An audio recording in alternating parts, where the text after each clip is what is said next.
if I really want to make wealth for myself, I need to bet on myself.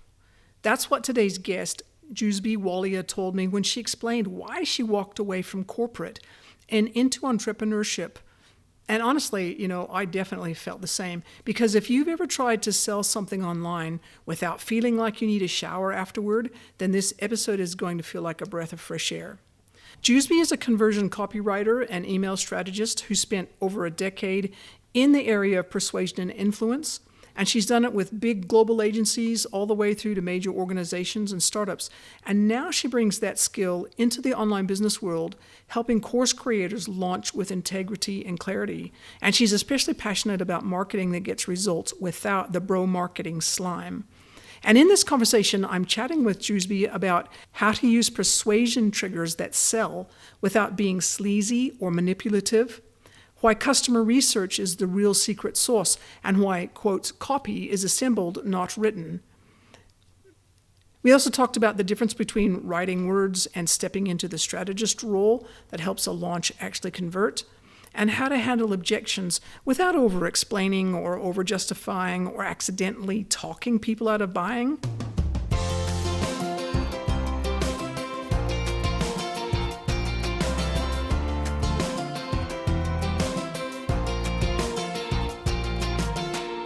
Welcome to the Online Business Launchpad podcast. I'm Trudy Rankin, and I help people who need a flexible work-from-home option start and grow their business so they can earn more, stress less, and have greater freedom in how they live. And today I've got Juzbi Walia with me. And Juzbi is a conversion copywriter and an email strategist. And when I had a bit of a chat with her, we had a little bit of a glitch. We've already chatted once. And of course, I turned off the record button instead of on. So we are having a second crack at it. So Juzbi, I'm really glad that you're able to come back and that we're able to talk about the things that you have a lot of knowledge about. I'm really happy to be here. Thanks for having me. Yeah, so one of the things that when I was first looking at what you might be able to talk about, one of the things that jumped out at me was the fact that you were interested in talking about when somebody's trying to launch something, being able to use non-sleazy persuasion triggers. Now, most of us have, for our listeners out there, most of you have all sort of experienced all of that bro marketing sort of stuff where you read what they've got to say or you listen to what they have to say and it all sounds amazing and wonderful and everything, but you still get left with this slimy feel at the end of it. And so I'm looking forward to chatting about what that looks like. But before we get into that, could you just share with our listeners a little bit about you and just how you got to where you do what you do today? Sure. So I've been in the business of persuasion and influence for over a decade. I spent nearly a decade in corporate communications, working with some of the biggest global agencies, Edelman, Ogilvy, those who are in the PR world would know, and also serving clients that ranged from a sovereign wealth fund in Abu Dhabi to Canada's largest sector employer to a startup tech, which today is a unicorn in Dubai, doing PR for them. So I've had a wide range of clients working across different sectors, but doing what I do, which is persuading stakeholders, media to understand the narratives of the brands that I was serving and buy into it and promote it, whether it's landing a media pitch in an overcrowded inbox of a journalist or delivering a CEO speech or a mayor's speech for that matter for City of Guelph mayor in Canada to influence the public about a certain decision that the city municipality has taken. So it really was a wide range of activities and tasks and projects that I was doing across all these places in the last 10 years. But also the underlying theme was always, how do I influence and persuade the stakeholders in front of me, right? Whether it's media or investors or public or even internal stakeholders, like the different departments that you need to work with. So corporate communication allows you to do a lot of fun things. And it really sharpens your skill in the art of persuasion. You, a lot of times early in your career, you do all the wrong things and you learn through your lived experience what to do, what not to do. So it's a great industry, but I always had a burning passion for entrepreneurship. In fact, I did, get into entrepreneurship, I would say from 2019 to 2021, when I only taught yoga for 3 years. Today, I teach yoga as a side hustle. And I've been doing that since 3, 4 years now, teaching on the side. And I wanted to use all the knowledge that I've gained in all these years of working in the corporate and leverage that and also upskill myself in the highly specialized field of conversion copywriting and email marketing. So there was a steep learning curve because it's extremely specialized, it's a different market. But I really got into it and I immersed myself in this world and learned it and delivered results for a client of mine and did some other interesting projects like ghost wrote a project for another client who's based in New York. And all this I could do because of my background in influence and persuasion. And yeah, I just absolutely love what I do. And that's why I'm here today doing this work. So, what was the trigger point for you from making the leap from corporate into your own business? I think if I have to be brutally honest, Rudy, I just thought that if I really want to make wealth for myself, I need to bet on myself. Like I will, I consider myself very ambitious.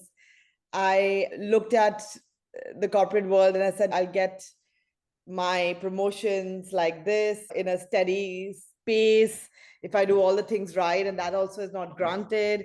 Unfortunately, I've had a lot of like contract jobs. So I've been contracted for a project that's lasted over a year. That's why I have a wide ranging experience.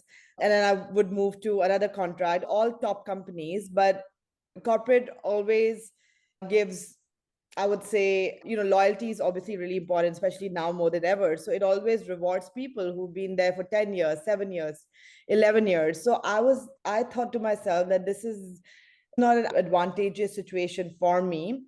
And I really want to bet on myself because I feel that I would be able to become a lot more wealthy if I do that. I can create opportunities for myself far more than any job can give me. By the way, it's still early days, so I'll test it out how that looks like and whether my hypothesis was, right or wrong. But I do believe that, and being my own boss and taking my own decision is very exhilarating. I know for a fact that I'm someone who has always loved freedom. And now it's more about like I've done the grunt work of spending 11, 12 hours in a corporate setting, which is the nature of the beast, especially as you're in your younger days.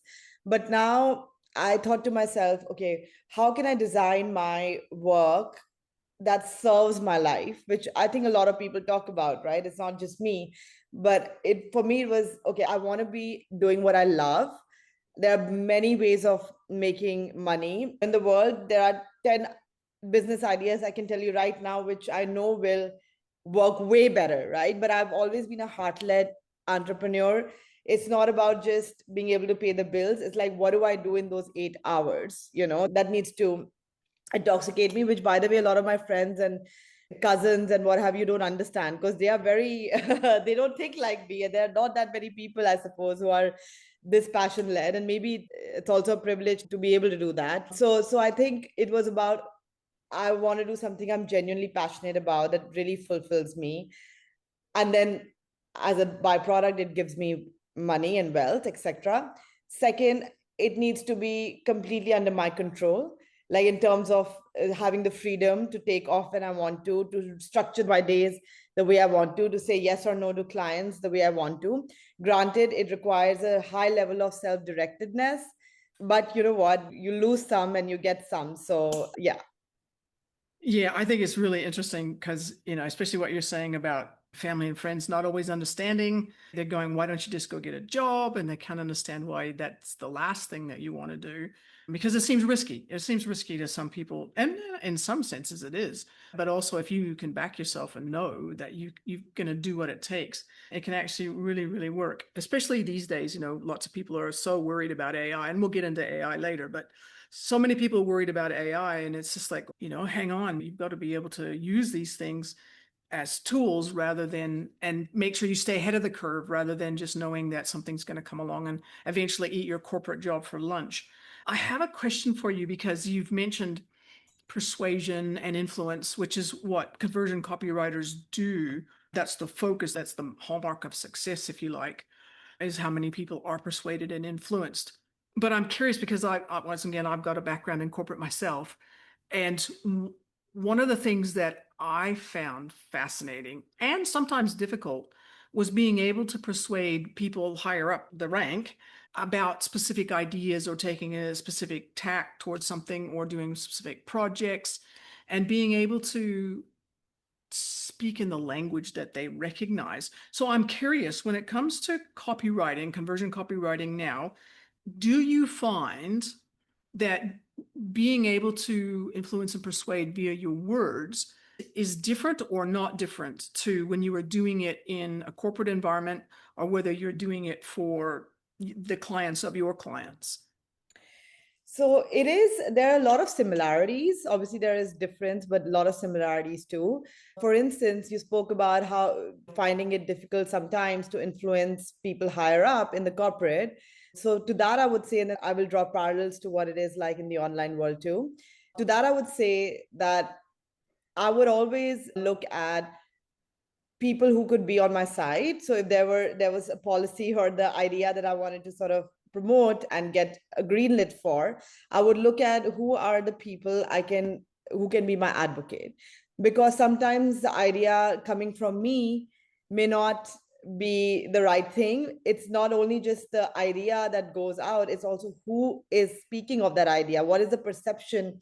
Is that person too junior? Has that person not been able to be visible and noticeable among senior leadership because they're too new in the business, or whatever it may be? So who's delivering that idea? It may be yours, and you may get the project, right? That's what you want, the main outcome. So you still get the outcome, but how do you go about getting that influence? So you look at the people around you who can back you up, who can be your advocates. You may consider not being you the person who voices that idea out, but eventually gets that project. And similarly, in the online space, people do a lot of collaboration. So suddenly, if I'm writing for a very huge, Maria Folio or what have you, right? If I'm writing for them, suddenly I'm in the league of 6, 7, 8 revenue figure online course creators. And people just look at me differently. So who do you partner with, right? When we do testimonials, which is such a huge trust signal asset that online course creators rely on during their launch emails, who do you put in the testimonials? If you have people who are extremely successful in the stuff that they're doing, which is related to your course, right? And then you Google those people, you're like, wow, these guys are amazing. You suddenly feel that online course creators knows what they're doing. It's about who you connect with, who you know, who's advocating for you. So that is a similarity, I would say, between both the worlds. And it's really about, like I said, looking at all your experience, lived experience, and translating it and seeing connections in the work that you're doing now. Yeah, I think that's always interesting because it's actually an important thing that a lot of people don't think about, and that is that whole collaboration space and the many, many opportunities there are to work with other people. And, even if you're using I use the term borrowed authority, but just working with people who do have that standing and your audience recognizes them and trusts those people, which is always really, really helpful. Pardon me, I'm curious. Because my understanding is, and correct me if I'm wrong, but my understanding is that you work a lot with people who are course creators and who are ready to launch their courses, and you help them do that effectively and successfully. What would be one of the things that they would need to be paying a lot of attention to when it comes to thinking about how they're going to address objections in their copy? Because one of the key fundamentals of putting something out for sale is understanding people's objections and addressing them. What would be one of the things that would be the most important to think about for somebody who's a course creator and getting ready to launch? What I've seen people get wrong is that they don't really know the objections well. They think that this is the objection, and so they address it because that's the obvious thing that comes to them. It's a lot of times the objection could be the price, or it could be the time. They don't have the time, and quite honestly, you can't really address them do well. If somebody finds you expensive, they find you expensive. They may genuinely won't have that money to spend on a certain course or it's not maybe urgent for them. And there's nothing you can really do about that. And those who really genuinely understand the value of your course because you've clearly communicated it to them and it is your top level priority more than anything else, then money will never be a problem. They know that it's something they really need to solve and they want to go for the top notch course out there. Money aside, fees aside, I would say a lot of people don't invest time in customer research. So when they hire a copywriter, that's 80% of what a copywriter does is the customer research. The rest of it, writing copy, is 20-30% of the work because copy is assembled, not written. That's what happens in conversion copywriting space. And so you're not injecting a modality within your strategy to know how to get answers to the objections. A lot of people use the same objections people had 2 years ago or 3 years ago of the same online course, but the market has shifted. Your course structure may have shifted. So they just don't. So this is the number one thing I would say. They don't know the right objection to answer to. And the second is, if they do know, there's something called over-persuasion. And that, I think, goes beyond just the objection, addressing objection. It goes, I would say, that runs across the entire copy you write for your launch emails. When there is over-persuasion, people kind of see it. And sometimes they don't, because manipulation is something that really works, right? If you can do it subtly, but it never benefits the course creator in the long run, because people get seduced by your amazing copy because you've over persuaded, whether it's addressing objections or anything else in your copy. They get into the course, they burn their fingers because either they don't have the time to follow through, or it wasn't the right fit for them. You don't have any success stories on the back of your course taker's work. And then when you're promoting it next year, you're still running 2021 testimonials or 2022 testimonials. So it benefits no one, So there is something to be said about the cost of over persuasion and how it's prevalent in the online industry, and really need to watch out for every word that you're saying should really be genuinely helpful. You should look at it that way, genuinely helpful for the person that there is. That's a really interesting take on that. In terms of the over persuasion, I'm just, like I said, once again, coming back to the whole bro marketing thing.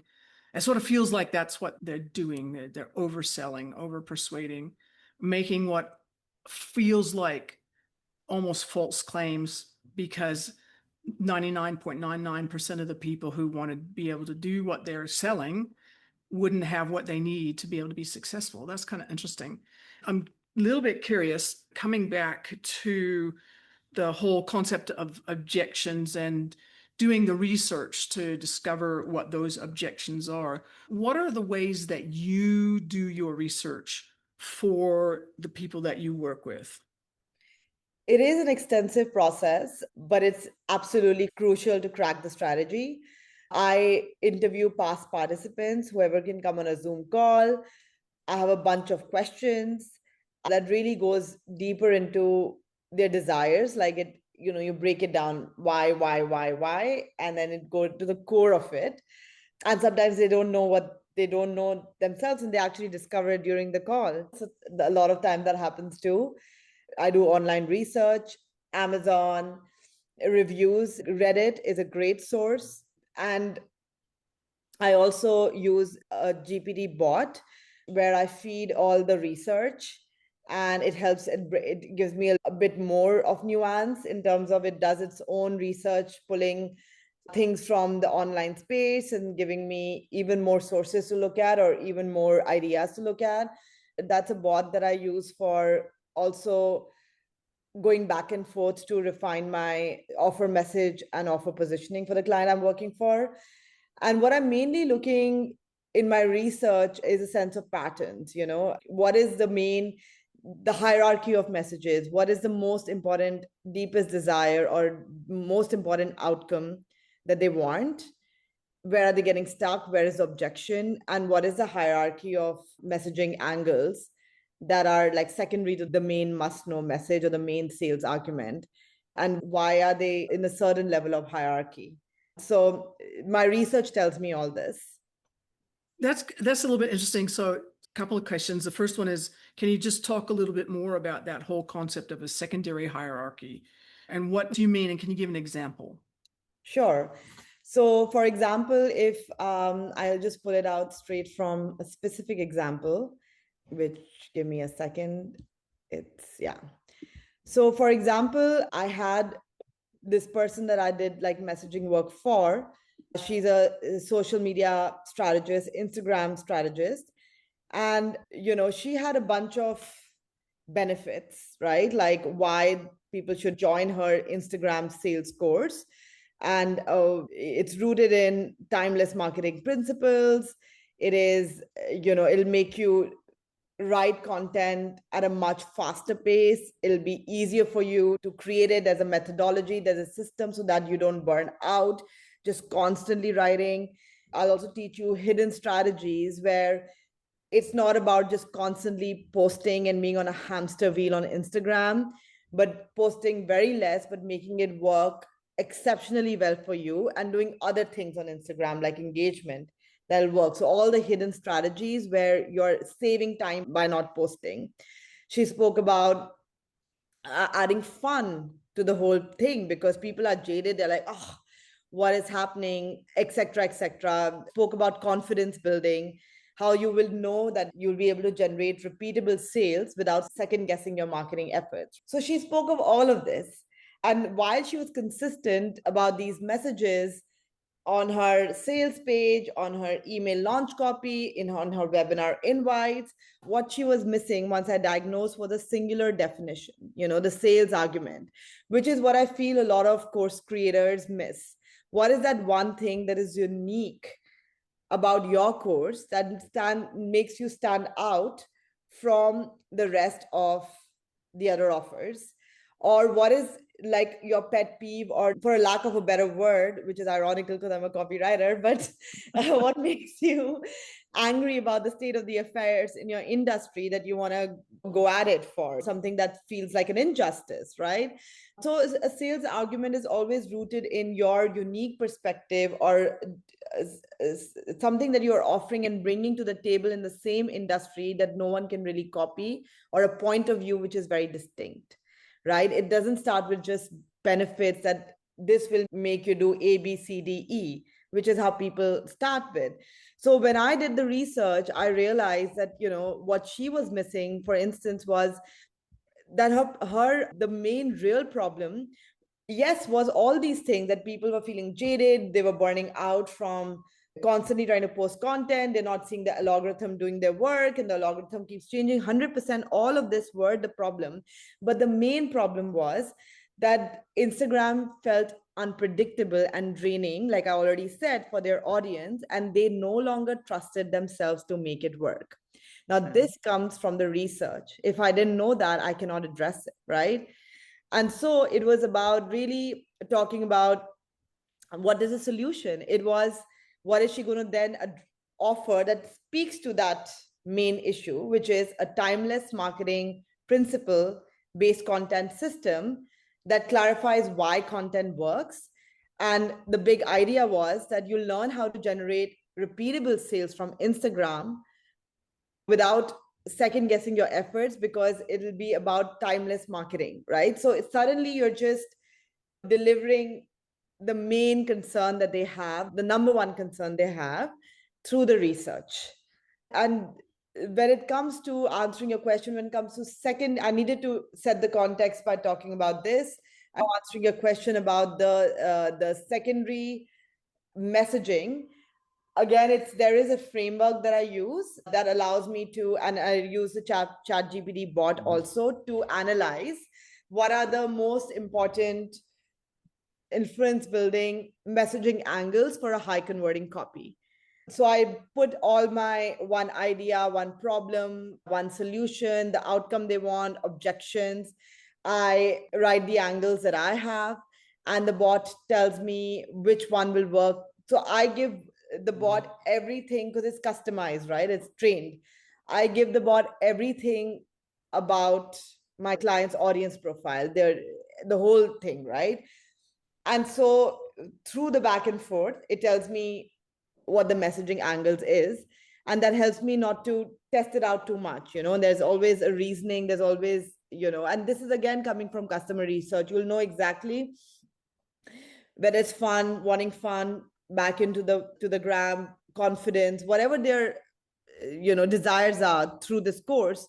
You will know through research what is coming up, what are the patterns, what is constantly coming up again and again. And then in your emails and your sales copy, you know how to address them in what hierarchy.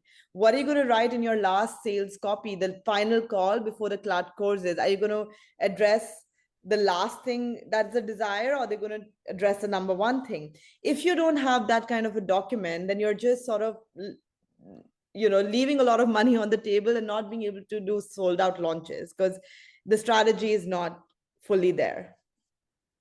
I think that's interesting. And you mentioned a couple of times that you've got a GPT bot that you use to help with a lot of this. I'm just curious because I'm deeply into GPTs as well.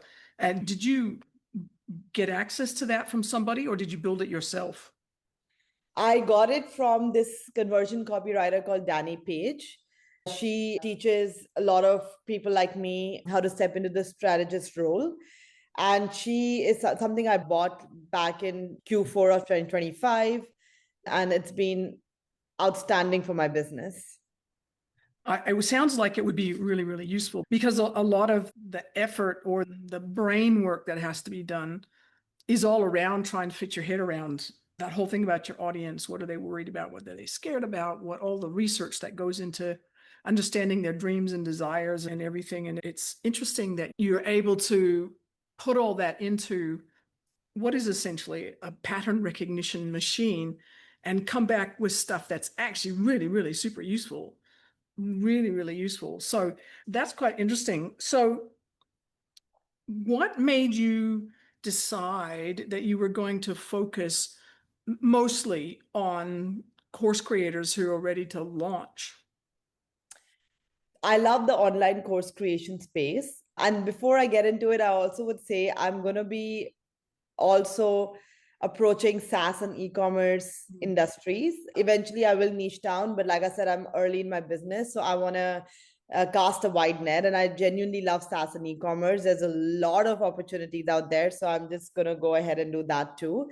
But a reason I started with online course creation, and a lot of my marketing is around that world, is because I have an unfair advantage of being someone who has been taking courses for I think 6-7 years now. It has really helped me upskill in every aspect of my life. I've taken courses for corporate communication while I was there.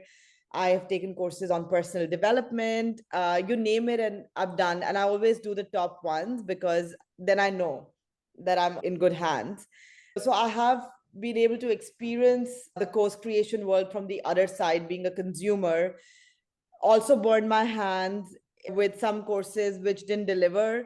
And there are many courses out there where they just overcomplicate something that's simple. They'll have gazillion modules on mindset and breathwork, and they just, to make it a bigger high ticket offer, they'll just overcomplicate it with all the stuff when it could be just simple. So I've seen what doesn't work and what works. I've seen, being a content creator and writer for so long, I can observe from a vantage point the blind spots that the industry is having. And therefore, I felt I'm very equipped to serve this industry and help people sell courses. I really have benefited from this world. And I also see a lot of murk, which I feel, unfortunately, spoils the reputation of the entire industry, right? So I want to use my skills to be able to help course creators really up-level themselves and do marketing with integrity and achieve success. And I really feel passionate about it. I've got a question for you that's, I guess, focused on another audience that I work with, and that's freelance writers. And one of the things that a lot of freelance writers are really worried about is the fact that, AI is there, and for a lot of them, they've had a really tough year last year, and it's been hard to For a lot of people, not all of them, but for a lot of people, it's been hard to maintain the consistency of income or the level of income that they might have appreciated before. And so I'm just curious if somebody was at the place where they're a writer or they're good with words. Let's just say that they're good with words and they're wanting to make a living from their words. Would you recommend that they get into conversion copywriting? And well, I'll ask that first. Would you recommend that they get into conversion copywriting? I would say the truth is, I don't know because I'm also figuring it out. I started this business last year. I am of the belief that it really is a very lucrative market. And the reason I say that is because I have had a lot of conversations with both the buy side and the sell side. So service providers like me, industry colleagues who are doing really well and having great launches themselves in terms of client work, etc. So they're still doing great work. And I've also spoken from the buy side of things, course creators who are hiring people like me. And my customer research has said that 7 out of 10 course creators value having copywriters in their world. A lot of them don't have right now because they consider this as a high value task themselves. Sometimes they are podcasters like you and YouTubers, so it's a mixed bag. But my assessment of the industry based on my research and also the current work that I'm doing with my clients and knowing how the value that I'm adding, that's more than words in so many different areas that we can get into, it's just beyond writing words, and people who see that, the way you position yourself, if you can position yourself as a strategist who's a co-decision maker and has a skin in the game when it comes to profitability of a launch, then you will always find demand for your work because people want to work with excellent people like themselves who get it. If they know that your work is directly related to getting sales for them, they will be convinced. It's just now about up leveling your game. So the copywriters who are selling copywriting work as a commoditized product, selling for certain deliverables like 10 emails, 5 emails, and this is the money I'll charge for this amount of work, are going to find it hard to sustain. But those who are stepping into a strategist role, co-leading the launches and guiding the course creator with their leadership to understand where the blind spots are, because that's the thing, right? Experience does not eliminate blind spots. You could be the best of the best of the best course creators, but experience cannot eliminate blind spots. So if you can come in, have a big picture view, even if you're doing, let's say, just Facebook ad, right? Even if you're just doing sales copy as you start out, but do you have a big picture view of the entire launch? Can you have a point of view on their pricing strategy, on their positioning? Is there like a framework that you have to ensure there is a consistency of messaging across all the launch assets, be it socials and sales page, what have you? If you're able to provide all of that under the title of conversion copywriter, that's where you're going to really thrive. That's my experience. But if you are just delivering XYZ as a commodity and selling words as a service, that era is gone. Yeah, no, I think that's really, really valid. And besides, the strategy part is the part that's, personally, I think that's the fun part, but it's also the most valuable to people who are, as you said, they don't know the blind spots. They don't have time to look for the blind spots, and they wouldn't have time to fill the blind spots once they knew they were there. It's been really interesting speaking with you. I do have one more quick curiosity question, and it doesn't have to be a massively long answer, but given the work that you do, what is your main, I'll call it a flywheel, if you want to call it that, for finding clients? So do you have a flywheel, and what does it look like in general? I'm still testing it out. I don't have my lead gen strategy nailed yet. It's in that phase where I'm casting a wide net, I'm putting spaghetti on the wall, but I'm happy to share what I'm thinking of now. The reason why I said that, while I've kind of niched down on the online course creation space, I'm now looking at casting a wider net and approaching SaaS and e-commerce and upskilling there too, is because I hear a lot in the online space industry that niche down, XYZ, but sometimes niche doesn't come by arriving at a niche.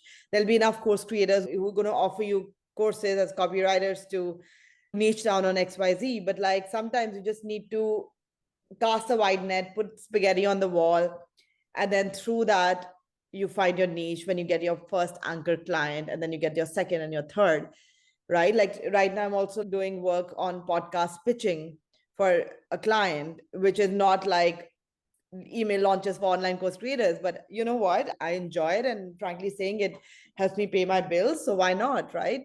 So what I've decided is to leverage some of my in-person contacts, people who I know in the SaaS industry who are CMOs or senior leadership, and come and approach them because I have second degree of connection or third degree of connection with them, sometimes even first. And that's better to do so than sometimes cold pitching to online course creators, because I live in India. My clients are in the US and Canada, where I lived earlier. And then cold pitching has also worked. It's more of a difficult approach in the sense it's time consuming, not necessarily difficult.